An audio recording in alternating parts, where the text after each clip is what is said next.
Unsure of your dream? Study abroad destination? Clear your doubts. Videsh Consult. Call 9676502888.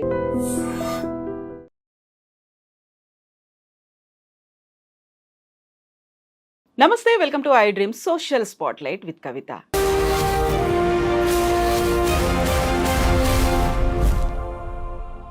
America ఒక్కో రంగానికి సంబంధించి రోజుకొక shock ఇస్తోంది. సరికొత్తగా విద్యార్థులకి షాక్ ఇచ్చింది భారతీయ విద్యార్థులు. అందులో పర్టికులర్గా తెలుగు విద్యార్థులనే వెళ్ళిపోమ్మంటున్నారు, వీసాలను రద్దు చేస్తున్నారు. ఒకవేళ అక్కడే ఉంటే వాళ్ళకి పనిష్మెంట్లు కూడా ఉంటున్నాయి. ఈ వార్త విపరీతంగా సంచలనం కలిగిస్తోంది. కేవలం తెలుగు విద్యార్థులు, భారతీయ విద్యార్థుల మీదనే ఫోకస్ ఉందా? నెక్స్ట్ ట్రంప్ ఎలాంటి డెసిషన్స్ తీసుకోబోతున్నారు? భవిష్యత్తు ఎలా ఉండబోతుంది? మనతో పాటుగా ఉన్నారు centre for human security studies founder and American studies మీద డాక్టరేట్ చేసినటువంటి డాక్టర్ రమేష్ కన్నెగంటి గారు. రమేష్ గారు నమస్తే. సో మనకి అమెరికా ట్రంప్ అనగానే బోల్డ్ అన్ని న్యూస్లు అయితే కనిపిస్తూ వస్తున్నాయి. సడన్గా వచ్చినటువంటి ఈ న్యూస్ విద్యార్థులకు ఉన్నటువంటి వీసాలని రద్దు చేస్తున్నారు. వాళ్ళకి ఆప్షనల్ ప్రాక్టికల్ ట్రైనింగ్ అవకాశం కూడా లేకుండా వెనక్కి పంపించేస్తున్నారు. కాదు కూడదు అని అక్కడే ఉంటే ప్రతిరోజు 86,000 రూపాయల ఫైన్ పడుతుంది అనేది. ఇది కేవలం మన విద్యార్థులకి, మన తెలుగు వాళ్ళకి, భారతీయులకు మాత్రమే వర్తిస్తోందా? ఫస్ట్ అండి, కవిత గారు చాలా మీనింగ్ఫుల్ క్వశ్చన్ వేశారు మీరు. భయాందోళనల్ని తొలగించి నిజాల్ని మన ఐ డ్రీమ్ ద్వారా మన రెండు రాష్ట్రాల్లో ఉన్న తెలుగు ప్రజలకి చెప్పటం, అమెరికాలో ఉన్న మన తెలుగు విద్యార్థులకు చెప్పటం మన కర్తవ్యం. ట్రూ. అంటే వాస్తవాలు మాట్లాడితే ప్రపంచ రాజకీయాల్లో ప్రపంచంలో మొత్తాన్ని దృష్టిలో పెట్టుకొని ట్రంప్ విధానాలు, పాలసీలు ఒక్క భారతదేశాన్నే కాదు, ఒక ఆంధ్ర తెలంగాణనే కాదు, ప్రపంచంలో ఉన్న మిగతా 190+ కంట్రీస్ని ఎఫెక్ట్ చేసే విధంగా ఉంటాయి. మన ఒక్కళ్ళ మీదే సింగిల్ అవుట్ చేసి ఒక్క భారతదేశం మీద, ఒక ఆంధ్ర తెలంగాణ విద్యార్థుల మీద అయితే వేయట్లేదు. ఫస్ట్ ఆ అపోహను తొలగించేద్దాం. 2, అన్నిటికీ ఆయన ఏం చెబుతున్నారు, ప్రాపర్ డాక్యుమెంటేషన్ ఉన్నవాళ్ళు, ప్రాపర్గా authenticated original documents, fake accounts కానీ ఫేక్ డిగ్రీ సర్టిఫికెట్స్ కానీ ఉన్న వాళ్ళ మీద ఎక్కువ భయపడాలి. సో జెన్యూన్గా ఉండి మెరిటోరియస్ స్టూడెంట్స్ అయి ఉన్న వాళ్ళు భయపడాల్సిన అవసరం లేదు. 2. 3, 86,000 రూపాయలు ఫైన్ అని చెప్పారే, అది అందరికీ కాదు. ఎవరైతే if they are caught doing mischief, అంటే ఆధారాలతో దొరికిపోయిన వాళ్ళకి, అంటే ముఖ్యంగా జరుగుతున్న ట్రెండ్ ఏంటంటే కొంత మన తప్పిదము, కొంత ట్రంప్ విధానాలు, రెండు కలిసి ఈ స్థితికి వచ్చినాయి. పూర్తిగా ట్రంప్ను తప్పట్లేము, పూర్తిగా భారతీయ విద్యార్థులు కానీ ఆంధ్ర తెలంగాణ విద్యార్థులు కానీ తప్పట్లేము. ఆల్ ఆఫ్ ఏ సడన్ ఆయన 20th జనవరి 2025 ప్రమాణ స్వీకారం చేశారు అమెరికా అధ్యక్షుడిగా, 47th ప్రెసిడెంట్గా. That was also not all of A sudden, A process. He one the election. Republican party నుంచి ఆయన రెండోసారి అమెరికా అధ్యక్ష భవనంలోకి వచ్చారు. అమెరికా అధ్యక్ష భవనంలోకి రాబోయే 6 నెలల నుంచి 1 year పాటు ఆయన ప్రతిరోజు చెప్తున్నారు ఏమని, నేను ప్రెసిడెంట్ అయితే I will make America great again. ఎలా చేస్తాను, అది స్టేట్మెంట్. ఎలా చేస్తాను అంటే, ఎవరైతే ఇల్లీగల్గా, చట్టానికి వ్యతిరేకంగా, చట్టానికి లోబడి కాకుండా చట్టానికి అతీతంగా ఎవరైతే పనిచేస్తున్నారో, ఎవరైతే మా దేశంలోకి వచ్చి ఇక్కడ ఉద్యోగం కోసం కానీ, వ్యాపారం కోసం కానీ, టూరిజం కోసం కానీ, విద్యార్థిగా చదువు కోసం కానీ ఎవరైతే వస్తున్నారో వాళ్ళకి నేను ఒకటే చెప్తున్నా, if you are working within the limits of the United States constitution, United States rules and regulations, be it immigration, be it F1 student visa, be it L1 visa, be it M1 visa, be it B1 B2 visa, whatever you name, if you are within the rules and regulations you don't have any problem. మీకు ఎటువంటి నేను సమస్యలు కలిగించను. కానీ మీరు చట్టాన్ని కళ్ళుగప్పి మాకు ముందలున్న week government ఎవరైతే ఉన్నారో, ఎవరు డెమోక్రటిక్ గవర్నమెంట్, జో బైడెన్, ఆయన యొక్క బలహీనమైన న్యాయకత్వాన్ని ఆసరాగా తీసుకొని అమెరికాలోకి వచ్చి సెటిల్ అవినా ఆల్రెడీ విద్యార్థులకు కానీ వ్యాపారస్తులకు కానీ ఎవరిని వదిలిపెట్టను నేను అని ఆయన సంవత్సరం క్రితం నుంచి. ఇవాళ ఏంటండి, ఇవాళ మన ఇద్దరం మాట్లాడుకుంటున్నాము హైదరాబాద్లో I dream స్టూడియోస్లో 9th April 2025. 9th April 2024 నుంచి అమెరికా అధ్యక్ష రేసు స్టార్ట్ అయిన దగ్గర నుంచి ఆయన చెప్తానే ఉన్నాడు, నేను గనక అమెరికా అధ్యక్షుడిని అయితే ఎవరిని వదులుతాను, ఎవరిని వదలను, ఎవరిని సెటరేట్ చేస్తాను, ఎవరిని సెటరేట్ చేయను అనే దాని మీద నాకు క్లారిటీ ఆఫ్ థాట్ ఉంది అని చెప్తున్నాడు. అప్పటి నుంచి ఎక్సర్సైజెస్ కూడా చేస్తూ అప్పటి నుంచి వాళ్ళందరూ ఎక్సర్సైజ్ చేస్తున్నారు, అంటే బిహైండ్ ద స్క్రీన్స్ పనిచేస్తున్నారు. American government, department of homeland security, United states customs and immigration service USICS, దాంతోపాటుగా ఇమ్మిగ్రేషన్ అధికారులు, ఫెడరల్ బ్యూరో ఆఫ్ ఇన్వెస్టిగేషన్ అధికారులు, వీళ్ళంతా ఒక టీమ్గా ఏర్పడి గత 3 నెలల్లో 20th జనవరి నుంచి 20th ఫిబ్రవరి, 20th మార్చి, 20th ఏప్రిల్, రేపు 20వ తారీఖు ఏప్రిల్, 20th ఏప్రిల్కి Donald Trump will be completing 3 months in office. అంటే 90 రోజుల కన్నా ఇంకా ముందలుగానే, అంటే ఇవాళ 80 రోజులు, ఇవాళ కరెక్ట్గా 80 రోజులు అమెరికా అధ్యక్ష భవనంలోకి వచ్చి ట్రంప్ 80 రోజులు అయినాయి. ఈ 80 రోజుల్లో ఎన్నో విప్లవాత్మకమైన, ఎన్నో చాలా అంటే ఎవరు ఊహించని పాలసీలు ప్రవేశపెట్టాడు ఆయన. 100 ఎగ్జిక్యూటివ్ ఆర్డర్స్ మీద సైన్ చేసిన వాటిలో 1-2 ఎగ్జిక్యూటివ్ ఆర్డర్స్ మన స్టూడెంట్స్కి సంబంధించి మాట్లాడదాం. అదే కదా మన conversation.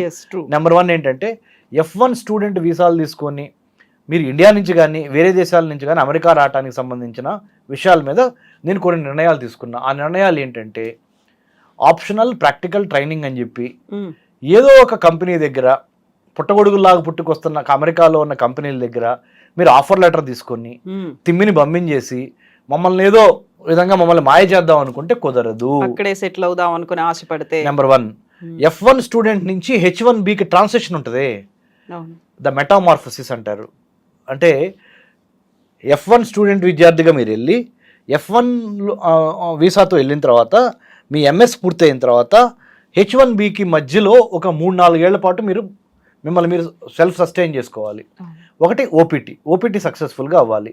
Science, technology, engineering, mathematics, medicine విద్యార్థులు స్టెమ్ కోర్సెస్కి సంబంధించి మినిమము 1 year మీరు ఓపీటీ చేస్తారా, లేదా 2 years ఓపీటీ చేస్తారా, యూనివర్సిటీని బట్టి దానికి సంబంధించి మీకు ఆఫర్ లెటర్లు కావాలి. ఒక కంపెనీ మిమ్మల్ని హైర్ చేసినట్టు ఇవ్వాలి. ఏదో కంపెనీ మొన్నటి వరకు అయితే 2025 జనవరి 20 ముందల వరకు ఏదో ఒక కంపెనీ దగ్గర నుంచి ఏదో ఒక ఆఫర్ లెటర్ తీసుకొని ఏదో ఒక విధంగా F1 స్టూడెంట్ ఓపీటీ తెచ్చుకున్నాను, నేను ఓపీటీ చేస్తా నేను H1Bకి వెళ్తున్నాను అని పేపర్స్ ఫైలింగ్ చేసేవాళ్ళు. ఇప్పుడు అలా కుదరదు. ఎందుకు కుదరదు అంటే సింపుల్, అదే ఓపీటీ ఉంది కానీ స్ట్రిక్ట్గా నేను రూల్స్ ఇంప్లిమెంట్ చేస్తున్నా.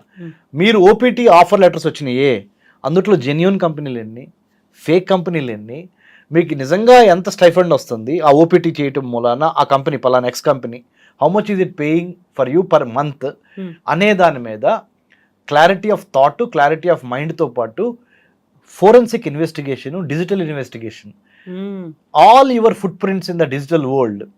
Right now we're living in a digital world. సాంకేతిక ఆధునిక ప్రపంచంలో మనం ఉన్నాము.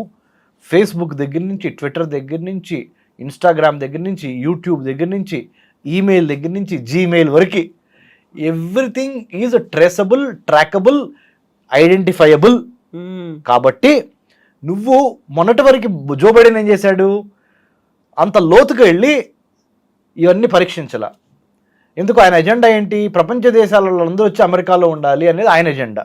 ఈయన ఎజెండా ఏంటి? అమెరికాలో పుట్టి పెరిగిన వాళ్ళకి ఎవరికైతే పౌరసత్వం ఉందో వాళ్ళకి నేను నా ఫస్ట్ ప్రయారిటీ. సెకండ్ ప్రయారిటీ మీరు రండి, ఇమ్మిగ్రెంట్స్గా రండి, కానీ మెరిటోరియస్ ఇమ్మిగ్రెంట్స్ రండి, రిచ్ ఇమ్మిగ్రెంట్స్ రండి. అవును, ఇమ్మిగ్రెంట్స్ రండి, welcome to America, United states of America. This is the land of opportunity, this is the land of immigrants. I'm not denying that, but what I'm trying to tell you is if you come in search of employment, if you wanted to benefit out of American entrepreneurship or out of American wealth, thank you, I'm sorry, we can't help you. We are looking for people who are ready to invest in America. That's why gold card visa విధానాన్ని ప్రవేశపెట్టి 40 కోట్లు Indian రూపీస్లో about $5 million. If you wanted to stay in the United States, if you wanted to have the luxuries, if you wanted to have the opportunities that are abundantly available in the United States of America, you do one thing. You know what? You buy a gold card. You invest in America, then I'll give you a red carpet welcome. I'll give you citizenship. I will give you green card first and then I'll give you citizenship next. So this is the version of the current president of the United States of America, Donald Trump. So having known the reality, అంటే American president అధ్యక్ష భవనంలో కూర్చున్న Donald Trump యొక్క వృత్తి ప్రవృత్తి అర్థమైంది కదా ఇప్పుడు మనకి. ఆ విధంగా కనుక మనం మసులుకుంటే, ఆయన యొక్క డైరెక్షన్స్లో కనుక మనం మసులుకుంటే ఎటువంటి సమస్య లేదు. నేనెందుకు మసులుకోవాలి, ఆయన చెప్పినట్టు నేను ఎందుకు వినాలనే ప్రశ్న మీలో ఉంటే maybe you are right, then come back to India or you stay there but follow the rules and regulations that are given by department of homeland security or US immigration and customs agency or service whatever. So that's what we have to do. మనం వేరే దేశం వెళ్ళినప్పుడు వేరే దేశం చేస్తున్న పాలసీల్ని ప్రశ్నించి వాళ్ళకి వ్యతిరేకంగా పోరాడే హక్కు కానీ సీను కానీ మనకి లేదు. మన అవసరం కొద్దీ మనం అక్కడికి వెళ్తున్నాం. ఎందుకు వెళ్తున్నాము? అక్కడ అత్యాధునిక అంటే మోడర్న్ ఎడ్యుకేషను, ఇన్ఫ్రాస్ట్రక్చర్, లాజిస్టిక్స్, మీకు best high quality education plus తర్వాత ప్లేస్మెంట్స్ బాగుంటాయి, జీవితం బాగుంటుంది అని ఇక్కడ ఉన్న స్థలాన్ని పొలాన్ని తాకట్టు పెట్టి ఎడ్యుకేషన్ లోన్ తీసుకొని మొయ్యలేనంత బరువు మీ తల్లిదండ్రుల మీద పెట్టి మీరు ఎన్నో రకాలుగా అమెరికా వెళ్ళొచ్చు మెరిటోరియస్ స్కాలర్షిప్స్ ఉపయోగించుకొని. దానికోసం ప్రయత్నం చేయట్లా. మీరు బీటెక్ అయిపోగానే పక్కనింటి అబ్బాయి, ఎదురింటి అబ్బాయి, ఎదురింటి అమ్మాయి, పక్కింటి అమ్మాయి అమెరికా వెళ్ళింది, నేను ఫ్లైట్ ఎక్కాలి అని మీ తల్లిదండ్రులని రాచి రంపాన పెడతాం మూలాన మీ తల్లిదండ్రుల్లో కూడా కొన్ని కోరికలు ఉన్నాయి. ఏంటి? మేము విడిదిరిగి చదువుకోలేకపోయాము, కనీసం మా పిల్లలన్నా బాగుపడతారు కాబట్టి నాకున్న ఆస్తంతా నా పిల్లలదే కదా. ఇదొక కర్మ సిద్ధాంతం కదా మనకి ఇక్కడ. ఇదొక ప్రాబ్లం. యాక్చువల్గా చెప్పాలంటే ఇదొక ప్రాబ్లమే. వాళ్ళని వాళ్ళు ఏదో ఎదగమని చెప్పకుండా వాళ్ళ నోట్లో అన్నం పెట్టారు అనుకోండి, కష్టపడి సంపాదించుకొచ్చింది ఫ్రీగా వాళ్ళ పల్లెల్లో పెట్టారని వాళ్ళకి వాల్యూ ఏం తెలుస్తుంది? Let them fight, let them prove. Whoever wants to go to United States of America to pursue higher education is not at all a wrong thing. Is not at all what do you call? It's no mistake.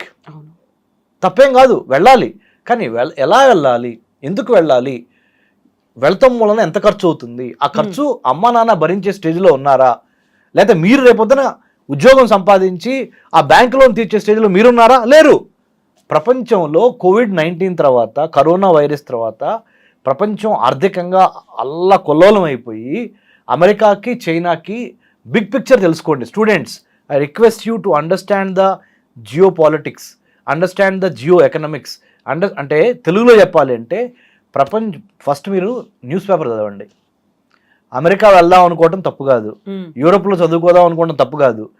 ఏం చేస్తున్నారంటే madam, దురదృష్టవశాత్తు మన engineering, mathematics, BCom, BSc, ఎవరైనా BCA, whatever, BBA, only subject knowledge మాత్రమే చదువుతున్నారు. కానీ ప్రపంచంలో జరుగుతున్న రాజకీయ, ఆర్థిక, సామాజిక, సాంస్కృతిక, సాంకేతిక మార్పులలో భారతదేశం ఎక్కడున్నది, మనం ఎక్కడున్నాం అనే కాంటెంపరీ ఇష్యూస్ మీద కనీస అవగాహన లేకపోవటం మూలాన it is not a chocolate, it is not an ice cream.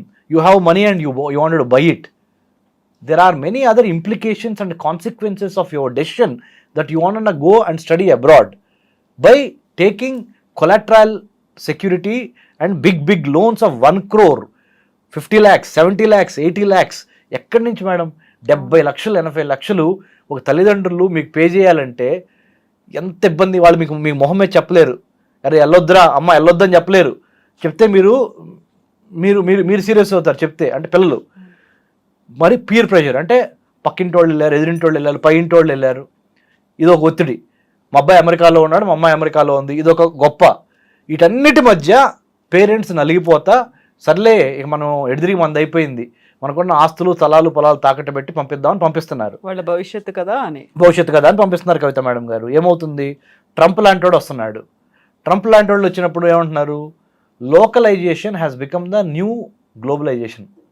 తెలుగులో చెప్తాను, localisation has become the new globalisation. అంటే అర్థం ఏంటో తెలుగులో చెప్తా. ఒకప్పుడు 1990-91 తర్వాత ప్రధానమంత్రి పివి నరసింహారావు గారు మనకి భారతదేశానికి ప్రధానిగా ఉన్నప్పుడు ప్రపంచీకరణ, ప్రైవేటీకరణ జరిగినాయి. అంటే ప్రపంచంలో అన్ని దేశాలు గేట్లు ఎత్తేసేసి వర్తక, వాణిజ్య, వ్యాపార సంబంధాలు అన్ని దేశాలు కలిసి చేసుకోవటానికి అన్ని దేశాలు గేట్లు ఎత్తేసి, మరి ముఖ్యంగా ఇండియాలో లైసెన్స్ రాజ్ అనే ఒక వ్యవస్థకి స్వస్తి చెప్పి ఆర్థిక సరళీకృత విధానాలు స్టార్ట్ అయినాయి. అది ఎప్పుడు 1991 గురించి చెప్తున్నా. ఈ 30 ఏళ్లలో చాలా మార్పు వచ్చేసి ఇప్పుడు ఏమంటున్నారంటే, మీరు గమనించండి, ప్రపంచవ్యాప్తంగా ఒక గొప్ప మార్పు వచ్చింది. ఆ మార్పు మంచిదా చెడా చరిత్ర నిర్ణయిస్తుంది. కానీ ఆ మార్పు ఏంటో తెలుసా మేడం? స్థానికులకి విద్య, వైద్యం, ఆరోగ్యం, ఉపాధి అవకాశాలు ఫస్ట్ స్థానికులు కోకుండా అయిన వాళ్ళకి ఆకుల్లో, కాని వాళ్ళకి కంచాల్లో పెట్టొద్దు అనే ఒక నాలెడ్జ్, విజ్డమ్ అంటారా లేదా జ్ఞానోదయం అంటారా, ప్రపంచంలో ప్రతి దేశానికి అయింది. ఫస్ట్ ఉదాహరణ తెలంగాణ. ఫస్ట్ మా తెలంగాణ వాళ్ళకే పెట్టాలి మీరు. ఆంధ్ర ఫస్ట్ మా ఆంధ్ర వాళ్ళకే పెట్టాలి. భారతదేశం ఫస్ట్ మా భారతీయులకే పెట్టాలి. తర్వాతే బంగ్లాదేశ్ కానీ, పాకిస్తాన్ కానీ, ఆఫ్ఘనిస్తాన్ కానీ, నేపాల్ కానీ, శ్రీలంక. మరి ఈ రకంగా ఆలోచించినప్పుడు ట్రంప్ చేస్తున్న తప్పేం కాదు కదా. ట్రంప్ ఏమంటున్నాడు, ఫస్ట్ నా అమెరికాలో పుట్టిన నా వాళ్ళకి పెట్టకుండా నేను ఎన్నాళ్ళు అమెరికాని దోచుకొని వేరే వాళ్ళందరూ తిన్నారు. అందుకని నేనేం చేస్తున్నాను, నా మాటలు కాదు ట్రంప్ మాటలు, ఏం చేస్తున్నాను, I want to make America great again, MAGA MAGA, make America great again అనే ఒక సిద్ధాంతం స్టార్ట్ చేశాను. దాన్ని ఎలా ఫాలో అప్ చేయాలనుకుంటున్నాను, ఫ్రీగా నేను ఏది ఎవరికి ఇవ్వదలుచుకోలేదు. Number 1, too much of welfarism. అయిన వాళ్ళకి ఆకుల్లో, కాని వాళ్ళకి కంచాల్లో మొన్నటి వరకు జో బైడెన్ పెట్టాడు, నేను పెట్టదలుచుకోలేదు. అమెరికాలోకి వచ్చి మీరు బాగుపడదాం అనుకుంటున్నారు, మీరు బాగుపడుతున్నారు కూడా, ప్రపంచ దేశాలకు ఆయన చెప్తుంది. ఆయన ఏమంటున్నాడు ఇప్పుడు ట్రంప్, అమెరికాని బాగా వాడుకునే, బాగా డెవలప్ అయ్యారు కదా మిగతా అందరూ, ఇప్పుడు అమెరికాలోకి వచ్చి అమెరికాలో ఉండాలి అంటే 40 కోట్లు కట్టండి, తీసుకోండి, గ్రీన్ కార్డ్ తీసుకోండి, సిటిజన్షిప్ తీసుకోండి, ఇక్కడే ఉండండి, ఇక్కడే వ్యాపారాలు పెట్టండి, మ్యానుఫ్యాక్చరింగ్ యూనిట్స్ ఇక్కడే పెట్టండి, తయారీ ఉత్పత్తి కర్మాగారాలు ఇక్కడే పెట్టండి. ఆయన దానికి ఏమంటున్నాడు తెలుసా మేడం, 1000 కార్లు ప్రొడ్యూస్ చేస్తే ఒక రోజులో జపాన్ 900 కార్లు జపాన్ కంపెనీలే అక్కడే ప్రొడ్యూస్ చేస్తున్నాయి. ఒక్క 100 కార్సే వేరే దేశంలో ప్రొడ్యూస్ అవుతున్నాయి. చైనాలో కూడా అట్లా ఉంది, కొరియాలో కూడా అట్లా ఉంది, జపాన్లో కూడా అట్లా ఉంది. అంటే ఏ దేశంలో కార్లు ఆ దేశంలోనే అత్యధిక మోతాదులో ప్రొడ్యూస్ అవుతున్నాయి. మరి అమెరికాలో ఎందుకు ప్రొడ్యూస్ అవ్వట్ల కార్లు? మనం ఎందుకు అక్కడి నుంచి మనం దిగుమతి చేసుకోవాలి? జపాన్ నుంచి మనం కార్లు ఎందుకు తెప్పించుకోవాలి? లేకపోతే కొరియా నుంచి కార్లు ఎందుకు తెప్పించుకోవాలి? రైట్, మనం ప్రొడ్యూస్ చేసుకోలేమా? ఏదైతే ప్రధానమంత్రి Modi garu make in India అంటున్నారో, ట్రూ, వోకల్ ఫర్ లోకల్ అనే కాన్సెప్ట్, వోకల్ ఫర్ లోకల్ అంటున్నారు, అదే ట్రంప్ అంటున్నాడు అక్కడ. కాకపోతే మనము ట్రంప్ యొక్క మైండ్ సెట్ని రీడ్ చేసి ట్రంప్ ఏ విధంగా బిహేవ్ చేయబోతున్నారు రేపు అమెరికా ప్రెసిడెంట్ అయితే అని మాలాంటి వాడు చెప్తున్నారు. PhD ఇన్ అమెరికన్ స్టడీస్ చదువుకొని ఢిల్లీ జవహర్లాల్ నెహ్రూ యూనివర్సిటీలో మేము చెప్పిన మాటలు ఎప్పుడు సీరియస్ తీసుకోవాలా, అరే ఆడు బొందలే వాడికి చేతగా చెబుతున్నాడు అన్నారు మమ్మల్ని. ఇప్పుడు మేము చెప్పే మాటలు మీకు వేదాల్లాగా అనిపడుతున్నాయి. ఎందుకు? ఉపద్రవం వచ్చింది కదా, ప్రాక్టికల్గా కనపడుతుంది కదా క్రైసిస్. ఇప్పుడు డాక్టర్ రమేష్ కన్నిగంటి గారు అమ్మో చాలా బాగా చెబుతున్నారు.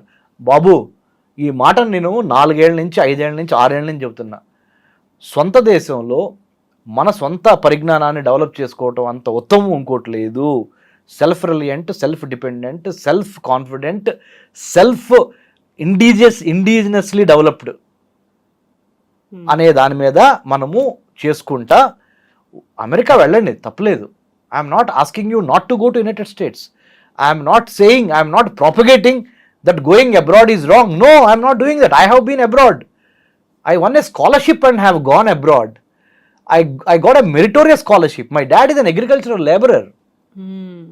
మిమ్మా మీ నాన్న ఎందుకు మీరు ప్రాణం తీస్తారు బాబు?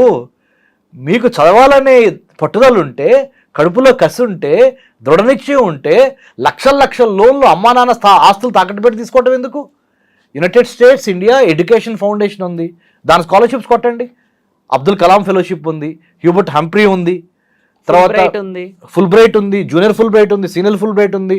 నన్ను ఇంటర్వ్యూ చేస్తున్న కవిత మేడం గారు కూడా ప్రఖ్యాత ఇంటర్నేషనల్ విజిటల్ లీడర్షిప్ ప్రోగ్రామ్, అంటే నాకు తెలిసి తెలుగు జర్నలిజంలో అంటే ముఖ్యంగా మహిళల వైపు నుంచి చూసినప్పుడు I think Kavitha madam stands tall among all the women journalist to have got IVLP.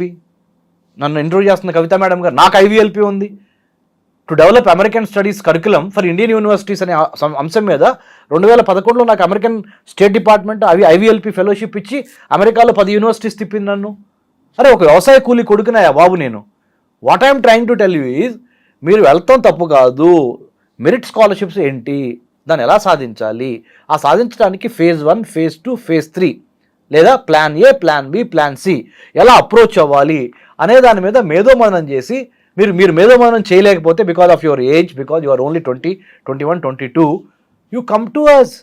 Centre for human security studies in Hyderabad, we are not for profit society. ఏదో ప్రైవేటు ఓవర్సీస్ ఎడ్యుకేషన్ కన్సల్టెంట్ లాగా మీరు జలగల్లాగా మీ రక్తం పేల్చాం 15,000 కట్టండి 20,000 కట్టండి అని మీ దగ్గర తీసుకుంటారు. ఆ అమెరికాలో యూనివర్సిటీస్ అడ్మిషన్స్ ఇప్పించి మీకు 2nd class university, 3rd class university, 4th class యూనివర్సిటీలో అడ్మిషన్ ఇప్పించి వాళ్ళ దగ్గర నుంచి కమిషన్ తీసుకొని బాగుపడుతున్నారు. చాలామంది 100 మంది పుట్టగొడుగుల్లాగా పుట్టుకొచ్చారు ఈ ఓవర్సీస్ ఎడ్యుకేషన్ కన్సల్టెంట్లు. I have been receiving many calls from parents. ఆ ఎడ్యుకేషన్ కన్సల్టెంట్ని పట్టుకున్నామండి, వాళ్ళు ఇట్లా వెళ్తే చాలన్నారండి, ఇంత మేము మా దగ్గర అంత డబ్బులు లేవండి, లేదంటే మేము చార్టెడ్ అకౌంటెంట్ని మేనేజ్ చేస్తాం, బ్యాంక్ బ్యాలెన్స్ చూపిస్తాం, పలానా ఎక్స్ అనే స్టూడెంట్ అకౌంట్లో 40 లక్షలు వేపిస్తామండి, 40 లక్షలు వేపించి 4 నెలలు పెడతాం, 4 నెలల తర్వాత వీసా వచ్చింది మీకు, అమెరికా వీసా వచ్చిన తర్వాత మేము 40 లక్షలు తీసేసుకుంటాం, కానీ మాకు 1 లక్ష రూపాయలు కావాలి లేదా 2 లక్షలు కావాలి. ఇలా వెళ్ళిన వాళ్ళు కోకొల్లలు.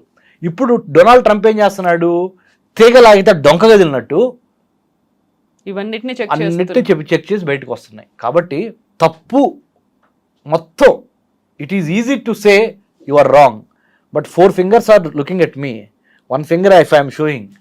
డొనాల్డ్ ట్రంప్ పాలసీలను తప్పుబట్టే ముందల మనము ఎటువంటి మార్పులు, మనలో ఎటువంటి కరెక్షన్స్ జరగాలి అని మనం కూడా సెల్ఫ్ ఇంట్రాస్పెక్షన్, ఆత్మ విమర్శ చేసుకోవాల్సిన అవసరము, అగత్యము అన్నీ ఏర్పడినాయి, అవసరము. సో ఇప్పుడేమో మనకు ఎక్కువగా ఓన్ చేసుకున్నాం అమెరికాను. అయ్యో అమెరికాలో అలా అవుతుంది, తిరిగి వచ్చేయాల్సినటువంటి పరిస్థితి ఉంది, భవిష్యత్ ఏమవుతుంది, ప్రశ్నార్థకం అవుతుంది, ఇవన్నీ అనుకున్నప్పుడు ఆబ్వియస్గా మనం మాట్లాడుకోవాల్సినటువంటి అంశం ట్రంప్ తీసుకున్నటువంటి నిర్ణయాలు, ఎగ్జిక్యూటివ్ ఆర్డర్స్, టారిఫ్లు, వీటన్నిటి వల్ల సడన్గా అన్ని ఇతర దేశాల మీద ఎఫెక్ట్ పడి అక్కడ ఉన్నటువంటి స్టాక్ మార్కెట్లు కుప్పకూలిపోతున్నాయి, బంగారం ధరలు పెరిగిపోతున్నాయి, అన్నిటి మీద ఇంపాక్ట్ అనేది చూపిస్తుంది. వీటన్నిటిని ఎలా చూడొచ్చు అంటారు మరి? ఓకే, ఇప్పుడు వరకు విద్యారంగము, ఇమ్మిగ్రేషను, ఎడ్యుకేషన్ గురించి మాట్లాడుకున్నాం. ఇండియా అమెరికా రిలేషన్స్లో, ద్వైపాక్షిక సంబంధాల్లో మీరేమంటున్నారంటే ఒక అడుగు ముందలకేసి మరి మిగతా విషయాలను మీరు ఎట్లా చూస్తారు డాక్టర్ రమేష్ కన్నిగంటి గారు? ఎకనామికల్గా, టెక్నాలజికల్గా అండ్ ట్రేడ్గా, టారిఫ్స్గా many things are happening in the bilateral విభాగంలో ఇండియాకి అమెరికాకి మధ్య, లేదా America and the rest of the world మధ్య సో మచ్ ఈజ్ హ్యాపెనింగ్ కదా sir. How are you looking at it అని చెప్పారు మీరు అడుగుతారు. అదే కదా మేడం మీరు అడిగింది. దానికి నేనేమంటున్నానంటే బిగ్ పిక్చర్ చూడాలి. ప్రపంచం మొత్తానికి ట్రంప్ యొక్క విధి విధానాలు, పాలసీలు ప్రపంచం మొత్తాన్ని ప్రభావితం చేస్తున్నాయా, లేదా ఓన్లీ ఇండియా స్పెసిఫిక్ ఉన్నాయా అంటే it is not India specific, it is not Andhra Telangana specific. When Trump's as the president of the United states of America, when he takes a decision, he takes keeping the global world order on mind or in mind. He will have his own assessment related to how do you negotiate with, how do you engage with China, Japan, South Korea, right? Or Latin America, South American countries, Latin America / South American country, or Central America, or Northeast Asia, Southeast Asia, or Africa, or Australia, or Indo-Pacific, when you look at the this parameter. అలా ప్రపంచానికి సంబంధించినంత వరకు వాళ్ళు చూస్తారే కానీ ఒక India specific చూడరు. Tariffs కూడా నేను పెంచుతాను, టిట్ ఫర్ టాటు, మీరు మమ్మల్ని ఏ విధంగా అంటే ట్రేడ్ డెఫిసిట్ ఉంది అంటే అమెరికాకి మీరు ఎక్కువ ఎగుమతి చేస్తున్నారు వేరే కంట్రీస్, అమెరికాకి దిగుమతులు మేము ఎక్కువ దిగుమతులు చేసుకుంటున్నాము, మీరు ఎగుమతులు చేస్తున్నారు, తద్వారా మీకు ఎక్కువ అమెరికన్ డాలర్స్ వస్తున్నాయి, రైట్? మేము నష్టపోతున్నాము, మీరు ట్రేడ్ సర్ప్లస్లో ఉన్నారు అనే దాని మీద ఆయన అంటున్నాడు. అంటే మీరు మాకెంత టారిఫ్ వేస్తే మేము కూడా అంతే టారిఫ్ వేస్తాం అంటున్నారు. కానీ దట్స్ నాట్ ఫెయిర్. ఎలా ఫెయిర్ కాదంటే చెప్తాను. ఈ విషయంలో ట్రంప్ ఫెయిల్ అవుతాడు. ఎలా ఫెయిల్ అవుతాడో చెప్తాను మేడం, చెప్పనా? ప్లీజ్. ఒక బలవంతుడు, ఒక బలహీనుడు, ఒక లెవెల్ ప్లేయింగ్ ఫీల్డ్ ఎప్పుడు ఉండదు. అది మీరు నేను కోటేశ్వరుణ్ణి, నాకు 25% ట్యాక్స్ కడతాం పెద్ద ఇబ్బంది కాదు. మీరు మధ్యతరగతి వాళ్ళు, మీకు 25% ట్యాక్స్ కట్టాలంటే మీ ఆస్తులన్నీ అమ్ముకోవాలి. ఇద్దరం ఈక్వల్ ఎట్లా అవుతాము? అవలేము. ట్రంప్ లేదు మీరు ఎంత కడుతున్నారు మేము మీకు అంతే వేస్తామని చెప్తున్నాడు. అంటే అలా ఎందుకు చేస్తున్నాడంటే దాన్ని బుల్లింగ్ టాక్టిక్ అంటారు. అంటే స్పేస్ కావాలనుకున్నప్పుడు ఒక తోపు తోసాను అనుకోండి మిమ్మల్ని, నేను ఎంతవరకు జరిగినా ఎంతోకొంత నాకు మేలే జరుగుద్ది, 25% కాకపోయినా కనీసం 20% కన్నా దిగుతారు వీళ్ళు అనే ఒక అంటే ఒక it's a psychological game that Trump is trying to engage the rest of the world. There are 2 ways అనమాట. ఆయన క్యారెట్ అండ్ స్టిక్ పాలసీ అంటారు. మీరు నా మాట వింటే మీకు క్యారెట్ ఇస్తా, నా మాట వింటే మీరు స్వీట్ ఇస్తా, క్యారెట్ ఇస్తా, మీకు కావాల్సింది ఇస్తా. మీరు నా మాట వినలేదనుకోండి, బెత్తం పెట్టి కర్ర పెట్టి కొడతా, సెట్ చేస్తాను, ట్రై చేస్తా. సో ఈ క్యారెట్ అండ్ స్టిక్ పాలసీని, carrot and stick policy is not new, it is there for time immemorial. కానీ క్యారెట్ అండ్ స్టిక్ పాలసీని ఉపయోగించగలిగిన దమ్ము, ధైర్యము, మొండితనము మీరేమైనానండి, అదే ట్రంప్లో మెండుగా నిండుగా ఉన్నాయి. అది కాబట్టి మనం ఏం చేయాలంటే, ఒక్క 3 ఏళ్ళు ఓపిక పడితే ట్రంప్ వెళ్ళిపోతాడు. ఆ 3 ఏళ్ల వరకు if you can't win over the enemy, how do you engage the enemy, how should we engage the enemy. ఇక్కడ ఎనిమీ అంటే డోంట్ టేక్ ఇట్ మేబీ ఒక పవర్ఫుల్ పర్సన్. మీరు ఒక పెద్ద పవర్ఫుల్ శక్తిని మీరు ఎదుర్కోలేనప్పుడు దాని మీద పోరాడి దాంతో ఎలా ఆ 2-3 ఏళ్ళు అంటే nothing is permanent, change is the only permanent కదా. This too shall pass. So nothing last forever అని ఇంగ్లీష్లో సెంటెన్స్ ఉంది. Nothing last forever, either good or bad, pain or pleasure will have to pass through. So please be patient, please have a brainstorming and a very good attitude of seeing through this. How do you navigate the tough times అనే దాని మీద ఉన్నాటిల్లో best options చూస్ చేసుకొని మాలాంటి వాళ్ళ దగ్గరికి, అంటే నా దగ్గరికి రమ్మని చెప్పట్లేదు, చాలామంది మేధావులు ఉన్నారు, వెళ్ళండి మీరు ఎవరో ఒకళ్ళ దగ్గరికి, డిబేట్ చేయండి, డిస్కస్ చేయండి, మంచి డెసిషన్స్ తీసుకోండి. Not at the cost of తల్లిదండ్రుల మీద ఎంత ఒత్తిడి ఉందంటే కవిత మేడం గారు, నిజంగా చెప్తున్నా, ఎంతమంది తల్లిదండ్రులు కళ్ళ నీళ్ళు పెట్టుకుంటున్నారంటే నా దగ్గర. మా అబ్బాయిని పంపించామండి, ఎంఎస్ అయిపోయింది, 1 year నుంచి ఖాళీగా ఉన్నాడు, ఇక్కడ నుంచి డబ్బులు పంపిస్తున్నాము, తిరిగి రమ్మంటే నామోషి. వాడు కూడా ఏమంటున్నాడు, mom dad you know what, I have done this much, what do I do in India now అంటున్నాడు. నెలకు ₹1,00,000 after MS also sending 1 lakh per month from India is a herculean task.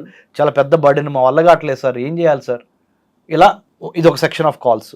అంటే నేను ఓన్లీ సినాప్సిస్ చెబుతున్నాను, సారాంశం చెబుతున్నా. అమెరికాలో ఉన్న ఆంధ్ర తెలంగాణ పరిస్థితులు, విద్యార్థుల యొక్క సారాంశం చెబుతున్నా. ఇంకొక సారాంశం ఏంటంటే, సార్ మరి స్టూడెంట్ వీసా వచ్చింది సార్, 40 లక్షలు అడుగుతున్నారు ఒక యూనివర్సిటీ, ఇంకో యూనివర్సిటీ 70 లక్షలు అడుగుతున్నారు సార్. I-20 అడ్మిషన్ వచ్చింది సార్, బ్యాంక్ దగ్గర మరి 70 లక్షలు తీసుకోమంటారా 40 లక్షలు తీసుకోమంటారా సార్. ఇది ఒక సెక్షన్ ఆఫ్ సొసైటీ. ఇంకో సెక్షన్ ఆఫ్ సొసైటీ చెప్తానండి మేడం, మా పెద్దమ్మాయి మా పెద్దమ్మాయి అక్కడ అయిపోయింది, రెండో వాడు కూడా మా రెండో అమ్మాయి రెండో అబ్బాయి కూడా అన్నం చూసు అక్కని చూసి అక్కడికి వెళ్ళాలనుకుంటున్నారు, ఏమంటారు సార్, మీరు పంపించాలా sir.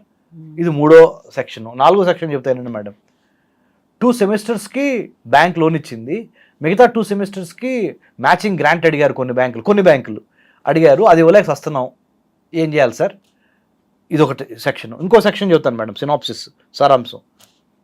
Sir first second semester వరకు సపోర్ట్ చేయగలిగాను సార్, ఇప్పుడు కావట్లేదు, చేయలేకపోతున్నాను సార్, పిల్లోడినా మాన్పించలేకపోతున్నా, 3rd సెమిస్టర్ 4th సెమిస్టర్ ఇంకా 1 year చదివించాలి సార్. ఇదొకటి. ఇంకోటి చెప్పినా మేడం, అన్నిటికన్నా ఫైనల్గా, అమెరికన్ యూనివర్సిటీస్ ఎంత తెలివిగా వ్యవహరిస్తున్నాయంటే, $40,000 అనుకోండి మేడం ఒక సెమిస్టర్కి, ఎగ్జాంపుల్ చెబుతున్నా. అందుట్లో వాళ్ళు they know how to trap students. $5,000 $10,000 scholarship ఇస్తారు. ఆ స్కాలర్షిప్ని పట్టుకొని స్కాలర్షిప్ వచ్చింది కదా అనే ఉద్దేశంతో మీరు దిగుతారు. ఒకసారి దిగిన తర్వాత ఆఫ్టర్ ఫస్ట్ సెమిస్టర్ ఆ స్కాలర్షిప్ కట్ అయిపోద్ది, మిగతా 3 సెమిస్టర్లు మరి ఫుల్ టైం పే చేయాలి. సో నేను ఒక్కటే చెబుతున్నాను మేడం, కడుపులో కసుండి చదువుకోవాలి అనే వాళ్ళకి ఈ టెక్నాలజీ ప్రపంచంలో, ఈ డిజిటలైజేషన్లో అమెరికా వెళితేనే సక్సెస్ అవుతాం అనే దానికి there is no guarantee for success. Success doesn't have any rules, you have to create rules. మీరు అమెరికా వెళ్ళటం తప్పు కాదు, అమెరికాలో చదువుకోవాలనుకోవడం తప్పు కాదు, కానీ లోన్ తీసుకొని అమెరికా వెళ్ళి చదువుకుందాం అనేది ఇప్పుడు ఉన్న ఈ ప్రజెంట్ కాంటెక్స్ట్ ఆఫ్ 2025లో తప్పు అని చెబుతున్నా.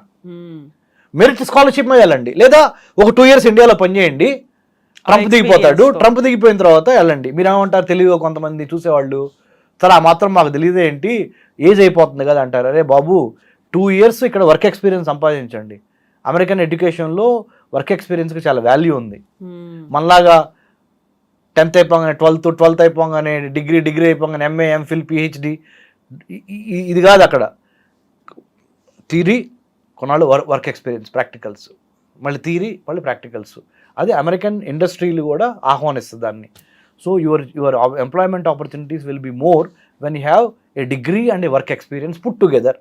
either it can be called a internship experience or it can be called real work experience, in an office environment. And also knowledge, skill, attitude తో పాటు జనరల్ నాలెడ్జ్ ఓన్లీ అమెరికా వెళ్తానికి GREనో టోఫెల్లోనే కాదు marks రావాల్సింది. అమెరికాలో సక్సెస్ఫుల్గా మీరు బతకాలి అంటే, అమెరికా కానీ వేరే కంట్రీస్లో, ఆ దేశాల యొక్క చరిత్ర ఏంటి, రాజకీయాలు ఏం జరుగుతున్నాయి, అక్కడ సెక్యూరిటీ ఇష్యూస్ ఏమున్నాయి, అక్కడ మిగతా అంశాల మీద కూడా you have to develop not only interest but also some kind of little bit of research is needed.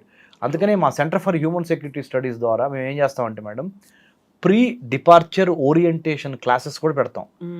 మనం ఫ్లైట్ ఎక్కబోయే ముందర వేరే దేశానికి ఆ దేశ సంస్కృతి ఏంటి, వాతావరణం ఏంటి, ఫుడ్ ఏంటి, మిగతా కల్చర్ ఏంటి, ఎలా మసులుకోవాలి, this is as important as your GRE TOEFL score or I-20 admission. But 90% of the students, 90% of the time, they are only thinking about GRE score, TOEFL score or bank loan, going abroad. They are forgetting or they are ignoring the situation, the cultural, the sociological, the historical, the security wise and other important elements in the foreign country. How to survive అనే దాని మీద ఇదంతా మర్చిపోయి ఇదే చేస్తున్నారు. ఈ overseas education consultants కూడా ఆ దేశంలో ఎలా బతికి బట్టగట్టాలి, ఎలా వాళ్ళ కల్చర్లో ఇమిడిపోవాలి, అడాప్షన్ ఎలా అవ్వాలి. ఇప్పుడు మన బాడీలోకి ఏదైనా ఫారిన్ ఎలిమెంట్ వచ్చింది అనుకోండి, మనకు రోగం వచ్చింది, జబ్బు వచ్చింది కదా. అలానే ఒక ఫారిన్ కంట్రీలోకి వెళ్ళబోయే ముందల ఆ యొక్క తిండి, అక్కడున్న వాతావరణము, అక్కడున్న పద్ధతులు, అక్కడున్న చట్టాలు, అక్కడున్న ఎటికేట్స్, సాంఘికంగా ఎలా మసులుకోవాలి అనే దాని మీద ఒక కోర్సు కానీ ఒక అవగాహన కానీ మన బీటెక్ కాలేజీలు, మన ఎంటెక్ కాలేజీలు, మన BBA MBA కాలేజీలు ఇవ్వటం లేదు. Only manufacturing of the certificates, minting money and giving a certificate, thank you. This is the condition in India also. So what I wanted to say very honestly, my analysis as a PhD in American studies student, been abroad many times to United States and many other countries, going abroad is not wrong, you must go, but going with your own power, the money power, not depending on the banks. దానికోసం అహర్నిశలు శ్రమించి అది కొట్టండి. అంతేగాని bank loan ఈజీగా వస్తుందని తీసుకుంటే, if you wanted to win the war, don't mind losing the battle. యుద్ధం గెలవాలంటే చిన్న చిన్న తగాదాలు ఓడిపోయినా పర్లేదు. మీరు చిన్న చిన్న తగాదాల్లో గెలవాలి అనుకుంటే యుద్ధం ఓడిపోతారు. So choice is yours. So you be smart, be hard working, be honest, be transparent. More than anything else, ask yourself, why do you want to go abroad? When should I go? How should I go? How long should I go? What are the ways and means to go abroad without burning my pockets or my parents' pockets? These are the fundamental questions you need to have clarity. 5 W's 1 H అంటాం, దాని మీద focus పెట్టాలి. So this is what I would like to say, madam. Yes Ramesh garu, thank you so much. As యూజువల్గా bold అంతా insights అనేవి ఉన్నాయి, thought provoking. యాక్చువల్గా మనం ఎందుకు వెళ్తున్నాము, ఏం చేయాలనుకుంటున్నాము, ఎలా ఉండాలనుకుంటున్నాము, వెళ్ళిన తర్వాత ఏం చేస్తాము, ఇవన్నిటి మీద క్లారిటీ ఉంటే తప్ప, లేకపోతే ఇలాంటివన్నీ డౌట్స్ వస్తూ ఉంటాయి, ఎప్పుడు తరిమేస్తే అప్పుడు వచ్చేయాలి అనేది ఉంటుంది. సో అంటే ఒకటే madam, I wanted to end with a very positive note. If you have if you will it, it's no dream.